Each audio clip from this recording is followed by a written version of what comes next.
Galnet News Special, 21st of September 3307, the First Thargoid War.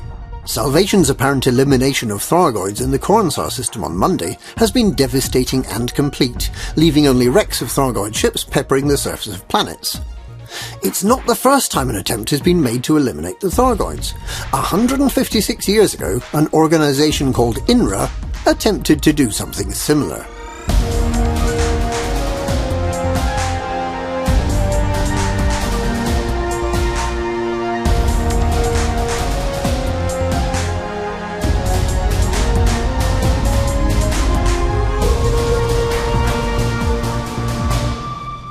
There had been rumours of strange ships and of ships disappearing mysteriously all the way back to the 2810s, nearly 500 years ago.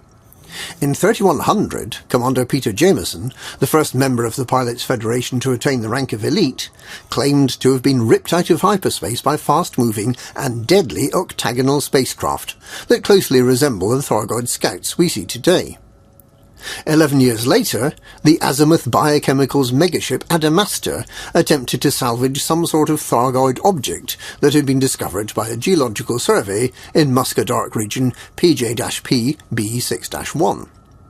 There doesn't seem to have been any significant aggression on the part of the Thargoids that were harvesting the barnacles there, but some sort of malevolent force seems to have driven the crew of the Adamastor mad. 2 years later, the Proteus, Azimuth Biochemicals tender to the megaship Hesperus, found an ancient Guardian Thargoid battlefield in Trapezium Sector YU-X C1-2. They developed a deadly weapon using Guardian technology found there, but killed themselves trying to test it. The weapon remained unknown until earlier this year, when the site was rediscovered. 12 years after the discovery of this ancient battle site in 3125, the Thargoids attacked humanity in great numbers. The trigger point remains unclear, but it may have been federal colonists firing on Thargoids that provoked the response. The war raged on for 25 years, but humanity, in the form of the federal and imperial joint venture known as INRA, was developing a superweapon to end the conflict in a devastating way. INRA established 7 covert research and manufacturing sites.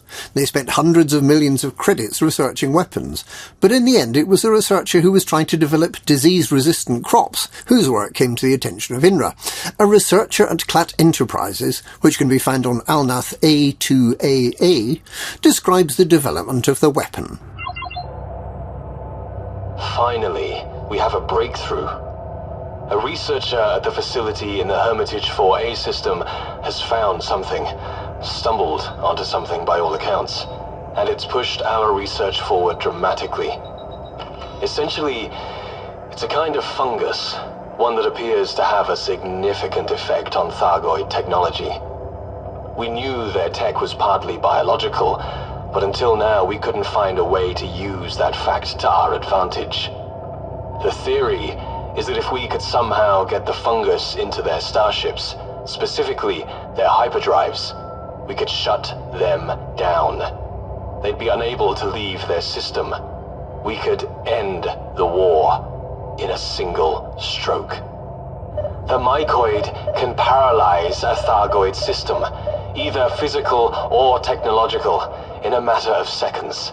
It is extremely effective.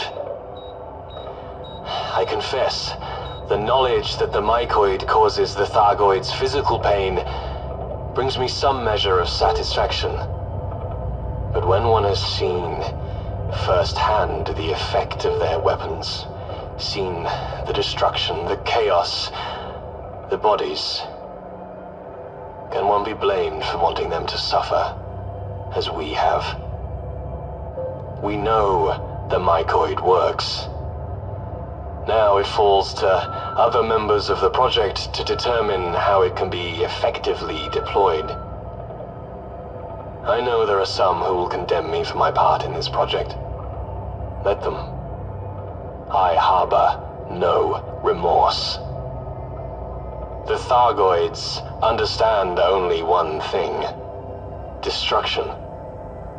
They will not stop until every last one of us has been reduced to dust.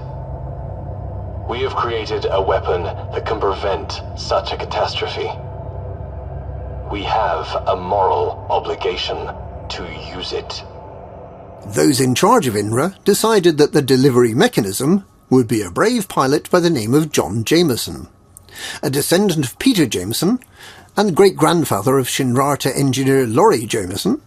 This brave but naive commander was given the task of delivering the mycod virus payload to what is described as a Thargoid hive ship, which is presumably the Thargoid equivalent of a Farragut battlecruiser or an Imperial interdictor. That was almost too easy. Thread my way past the perimeter, mask my heat signature so I'd get close to the superstructure. I tell you, I've never seen a hive ship up close before. Doubt many people have. It was amazing, kiddo. Beautiful, really. Makes you realize just how smart they are, how advanced. I admit it. I hesitated for a moment before I hit the button. I had to remind myself it wasn't them I was attacking, just their technology. As if this mycod virus of theirs even works. Oh, man. I watched the payload rocket into the belly of their ship and stuck around just long enough to make sure it hit home. Then I punched the throttle. Whoa! Whew! I'm coming home, kiddo. Jameson appears to have been unaware until it was too late that his mission would result in the death of hundreds of thousands of Thargoids, or that INRA had arranged for it to be a one-way mission. It was supposed to target the hyperdrives. That's what they told me, just the hyperdrives, so we'd be safe again. So we could live without fear. Well, it did a hell of a lot more than that. There were sensors on the payload so I could monitor the reaction and make sure it activated properly. I'm staring at the data now. The weapon is lethal. They knew what it could do. They knew what it could do, and they used it anyway. How many have we killed? Thousands? Millions? God forgive us. Commander Jameson's crashed ship can be visited on HIP 12099-1B. The morality of INRA's attack on the Thargoids has been called into question, but it seems to have been effective, as nothing more was seen of the Thargoids for another 153 years. If Salvation can repeat the process of wiping out Thargoids system by system, we may be able to return to life without the Thargoids. But will the ends justify the means? Are we comfortable with what may amount to the elimination of a sentient alien species? And despite their occasional attacks on starports, won't the galaxy be missing an important ingredient if the Thargoids vanish forever? Of course, if the Thargoids choose to retaliate, we may get to see for ourselves those hive ships that Commander Jameson spoke of, and humanity might once again be plunged into an all-out war.